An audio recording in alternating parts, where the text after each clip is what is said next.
Hi, I'm John Liebman. Welcome to Beyond the Interview, where we take a look at some of the interviews we've conducted on ForBassPlayersOnly.com. Then we jump over to JohnLiebman.com to see what we can get out of those interviews, what we can learn from them. This week we have a very, very funny interview with Derek Smalls, bass player for Spinal Tap.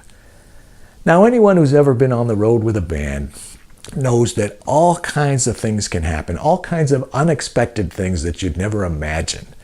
The concept has been glorified in songs like Traveling Band by Creedence and, in a different light, Turn the Page by Bob Seger. The thing is, you don't want to assume anything. In many cases, you're going to be dealing with people who have no idea what it takes for a band to set up and perform. They don't know about gear and lighting and access to and from the stage. And you can request your special gear. You may or may not get that amp that you want. You know, the one that goes to 11. In Spinal Tap, when they went to check into the hotel, they were supposed to have 7 rooms on one floor for everybody. Well, instead, they got 1 room on the 7th floor for everybody. Just an example. Backstage, things might not be quite like you're used to back home. The bread, for example, might not be the right size to fit whatever you're trying to put on it. And for the gig itself, check your checklists and check them again and double check them and make sure that everything that's supposed to be tested is tested and is working right. If you're using props, make sure that the prototype you see is the prototype and not the actual thing, as in the famous Stonehenge scene.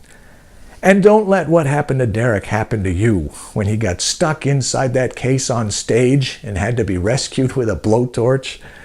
It reminded me, have you ever been to a Motley Crue concert and seen Tommy Lee play the drums completely upside down?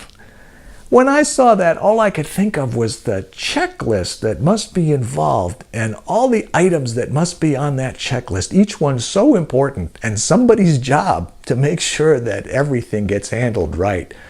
Or Alice Cooper getting his head chopped off night after night. We know you're being careful too, Alice. Next, don't stand too close to the drummer.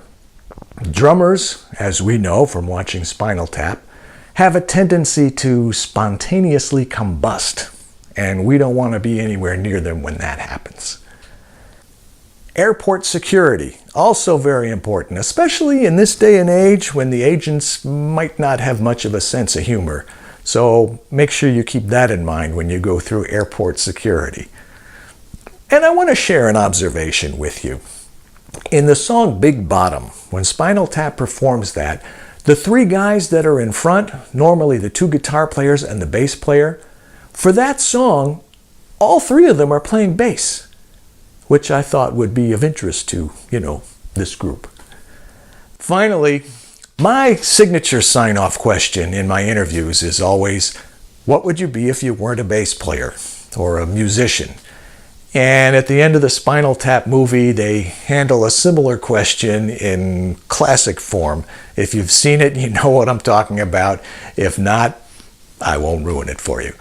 Check out the interview, very funny interview with Derek Smalls. If you're watching this on JohnLiebman.com, there's a link underneath this video. It'll take you right over to Derek's interview on ForBassPlayersOnly.com, where you can enjoy it and also check out any or all of the hundreds of other interviews we have with some of the best bass players in the world. And at JohnLiebman.com, come on in and look around. All kinds of resources for making you a better bass player. Either way, subscribe to our YouTube channels, join our email lists, keep informed. For BassPlayersOnly.com, JohnLiebman.com. Thanks for watching. I'm John Liebman. This is Beyond the Interview.